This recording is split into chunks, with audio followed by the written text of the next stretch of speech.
ଯେତେ ଚେଷ୍ଟା କଲି ତାଙ୍କୁ ଦେଖା କରିବା ପାଇଁ ମତେ ଦେଖା କରିବାକୁ ଦେଲେ। ତାମାନେ ଆପଣ ବୋଧେ ଅଂଗ୍ରେଜୀ ପଢି ଜାଣିନାହାନ୍ତି। ସେ ଅର୍ଥ ତ ଲେଖାଏ, ସବୁ କଥା ସେଠି ଦର୍ଶେଇକି ଲେଖିଛି। ତେଣୁ ଗୋଟେ ସମୟ ବହୁତ ସମୟ ଅପେକ୍ଷା କଲି। ଆଜି ଯେହେତୁ ସମସ୍ତ ମାନେ ଆଗରେ ଅଛ, ମୁଁ 5 ମାସ ଆଗରୁ ଏ ଚିଠି ଦେଇଥିଲି ଏବଂ ଯେହେତୁ ଅସୁସ୍ଥ ଥିଲେ ଆମର ସଭାପତି ମୋର ନେତା ନବୀନ ପଟ୍ଟନାୟକ, ତେଣୁ ମୁଁ ଗଣମାଧ୍ୟମକୁ ଆସିନଥିଲି ଏବଂ ଫେରିଲା ପରେ ଯେତେ ଚେଷ୍ଟା କଲି ତାଙ୍କୁ ଦେଖା କରିବା ପାଇଁ ମତେ ଦେଖା କରିବାକୁ ଦେଲେ। ତେଣୁ ବାଧ୍ୟ ହେଇକରି ମୁଁ ଆଜିକା ଡେଟ୍ରେ ତାଙ୍କୁ ଆଉ ଥରେ ଏଇ ଚିଠି ଲେଖିଲି ଏବଂ ଆପଣମାନଙ୍କୁ ଜଣାଇଲି। ଆଉ ତା ଦେହରେ ମୋର ଯାହା ମତ ରହିଛି ଏବଂ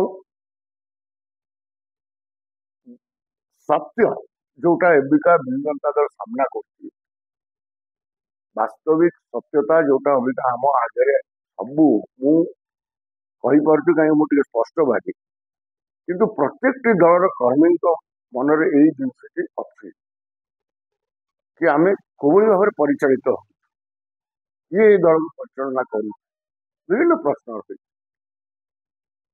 ଏବଂ ସବୁଠୁ ବଡ ଯୋଉ କଥାଟା ମତେ ସବୁଠୁ ବେଶୀ ବାଧିଲା, ମୁଁ ବିଜୁ ଜନତା ଦଳରେ ଅନେକ ପଦପଦବୀରେ ରହିଛି। ମତେ ଗୋଟେ ଏଇଭଳି ପୋଜିସନ ଦେଲେ ଦଳରେ ଯାହାର କୌଣସି ମାନେ ନାହିଁ। Convener senior citizen in the rank of vice president.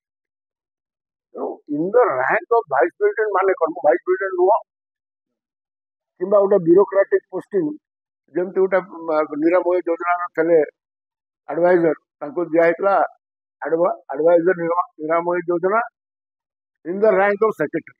ସେ କଣ ସତରେ ସେକ୍ରେଟାରୀ ହେଇଗଲା ନା ସେକ୍ରେଟାରୀ ବେନିଫିଟ ପାଇଲେ? କି ସେଇ ପ୍ରକାର ବହୁତ ଉଦାହରଣ ଅଛି।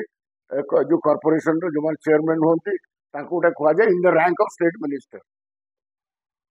ଏବଂ ଏଠି ଆଉ ଗୋଟେ କଥା ବି ଦୁଃଖ ଦେଲା, ଆମ ସାଙ୍ଗରେ ପ୍ରସନ୍ନ ଆଚାର୍ଯ୍ୟଙ୍କ ପରି ବରିଷ୍ଠ ନେତା, ୟୁ ସିଂହଙ୍କ ପରି ଫାଉଣ୍ଡର ମେମ୍ବର, ଏମାନେ ଥିଲେ ଦଳର ପ୍ରସନ୍ନ ଆଚାର୍ଯ୍ୟ, ୟୁ ସିଂହ, ସେମାନେ ମୂଳରୁ ଏଇ ଦଳର ସିନିୟର ଭାଇସ ପ୍ରେସିଡେଣ୍ଟ ଥିଲେ। ତାଙ୍କୁ ମଧ୍ୟ ଯୋଉ ଦାୟିତ୍ୱ ଦିଆଗଲା ସେଠି ଲେଖା ହେଇଗଲା in the rank of vice president. ତାମାନେ ସିଏ ଆଉ ଭାଇସ ପ୍ରେସିଡେଣ୍ଟ ନାହାନ୍ତି ଦଳ, ମୁଁ ଭାବୁଛି ଯୋଉଟା। ଏବଂ ଏଇ ଜିନିଷଟା ମୁଁ ଚାହିଁଥିଲି କି ଏଇ ଦୁଃଖଟାକୁ ନବୀନ ପଟ୍ଟନାୟକ ମୋର ଶୁଣନ୍ତୁ, ମତେ ଗୋଟେ ସୁଯୋଗ ଦିଅନ୍ତୁ ତାଙ୍କୁ କହିବା ପାଇଁ କି ଏଇ ପୋଷ୍ଟଟା ଯୋଉଟା ସିଏ ମତେ ଦେଇଛନ୍ତି ତାଙ୍କରି ଦସ୍ତଖତରେ ଆମେ ହେଇଛୁ ସବୁ in the rank of vice president. ଅନ୍ୟମାନଙ୍କ ଆପଏଣ୍ଟମେଣ୍ଟ ଆଉ କାହା ଦସ୍ତଖତରେ ହେଇଛି। ପ୍ରତାପ ଜେନା କୋଉଠି ଦସ୍ତଖତ କରିଛନ୍ତି, କିଏ କଣ ଦସ୍ତଖତ କରିଛି, କିନ୍ତୁ ନବୀନ ପଟ୍ଟନାୟକ କେବଳ ଏ ଦୃଷ୍ଟିରୁ ମୋର ଏଇ ଦଳର ସେଥିରେ ବହୁତ କିଛି ଦର୍ଶେଇଛି। ତେଣୁ ଆପଣମାନେ ଯଦି ସେଇ ବିଷୟରେ କିଛି ପଚାରିଲେ ମୁଁ ତାର ଉତ୍ତର ଦେବି। ଏଇଟା ଗୋଟେ ବ୍ୟୁରୋକ୍ରାଟିକ ପୋଜିସନିଂ ଦିଆଯାଏ, ଜଣକୁ ଗୋଟେ ପୋଜିସନ ଦେଇକି କହିବେ ଇନ୍ ଦ ରାଙ୍କ। ଆପଣମାନେ ଉଦାହରଣ ଜାଣିଛନ୍ତି, କେତେ ଗୁଡା ଆଡଭାଇଜର ହେଇଥିଲେ, ବିଜୁ ଜନତା ଦଳ ଅନେକ ଆଡଭାଇଜର କରିଥିଲା। ସେ ଆଡଭାଇଜର ମାନେ କଣ ଦିଆଯାଇଥିଲା? ଆଡଭାଇଜର କିଏ ନିରାମୟ, କିଏ ଆଡଭାଇଜର କୌଣସି କୋଉ କୋଉ ବିଭାଗରେ ଥିଲେ ଏବଂ ତାଙ୍କୁ ରାଙ୍କ ଦିଆଯାଇଥିଲା ସେକ୍ରେଟାରୀ, ଆଡିସନାଲ ସେକ୍ରେଟାରୀ, ଏଇ ପ୍ରକାର ଦିଆଯାଇଥିଲା। ଆଉ ତାଙ୍କୁ ସେକ୍ରେଟାରୀ କୁହାଗଲେ ବି ସେ ତ ସେକ୍ରେଟାରୀ ନଥିଲେ ସେ ବିଭାଗରେ। ତେଣୁ ସେଇ ପ୍ରକାରର ଏଇଟା ଗୋଟେ ବ୍ୟୁରୋକ୍ରାଟିକ ଏମିତି କରାଯାଏ। ତେଣୁ ଏ ଦଳ ଭିତରେ ବି ସ୍ପଷ୍ଟ ଜଣା ପଡିଲା କି ବିଜୁ ଜନତା ଦଳ ଗୋଟେ ବ୍ୟୁରୋକ୍ରାଟିକ ଦଳ ହେଇଗଲାଣି। ଦଳରୁ ମୋର ଛାଡିବାର ନାହିଁ। ବିଜୁ ଜନତା ଦଳରେ ନବୀନ ବାବୁ ଯେବେ ଯାଏ ଅଛନ୍ତି ଏବଂ ଯେବେ ଯାଏ ସିଏ ପରିଚାଳନା କରୁଛନ୍ତି,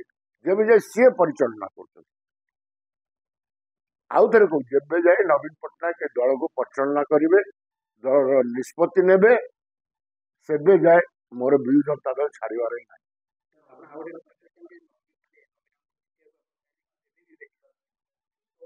ମୁଁ ତ କହିଛି, 12 ଥର କହିଛି, ଆଦିତ୍ୟ ମହାପାତ୍ରଙ୍କୁ କହିଛି, କିଛି ମୋର ଲୁଚେଇବାର ନାହିଁ।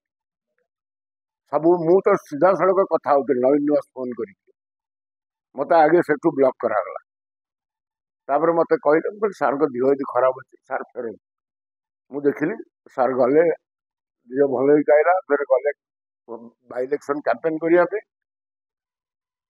सुस्थ अच्छा मत न देख कौन कारण नवीन बाबू मत सब देखा चाहती मत बहुत भल पाती किंतु भैरव गोटे छाड़ी जाकर पालतू आदित्य महापात्र सी प्रचलना कर दल में हारुआ नेता अच्छा से नुआ नुआ भाव दल को टेकिक नहीं जी पुनर्बार आउ थे बोध विजु जनता दल को शासन को नहीं कहीं ना जो मैंने आज विजु लिडरशिप थे पोजिशन कौन है दल कौन पोजिशन आपण मैंने जानते मत ना नवर आवश्यक ना आ नवीन लॉयलिस्ट जो मैंने आसिले नवीन लिडरशिप को मानिक जो मैंने 2000 प्रथम जो से मुख्यमंत्री हमें मु विधायक हुए बसंत विश्वाल कर जो विजु बाबू स्वप्न पर आधार है कि विजु जनता दल गठन होता विजु लॉयलिस्ट तो छाड़ू कि गोटे विजु लॉयलिस्ट कौन देखा पाइबे आ नवीन भी जो मैंने क्लोज थे कहीं ना कार स्थान भी ना तेणु गोटे नुआ लॉयलिस्ट मान स्थान पाई गोटे नुआ आदर्श दल चली विजु बाबू आदर्श आ जार प्रतीक थे नवीन बाबू से आदर्श चलू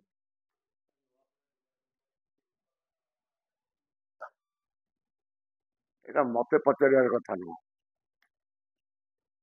रेजल्ट ही कहूँ रिफॉर्म दरकार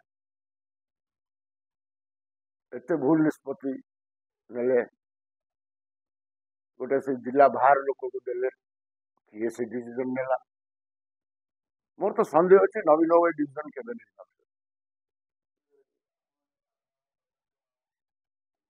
साधारण रही संगठन बुझी जो दरकार आवश्यक विजु जनता दल को सुदृढ़ करी कोटा देख मो पर कहार प्रेसर के न था गणमाध्यम वाला सब जानी ना मु घेरो पिंधि मु जगन्नाथ प्रदेश देश पिंधि जगन्नाथ एटा जगन्नाथ रंग पिंधे आज नुआ रेलवे मीटिंग को भी जाइए फटो देख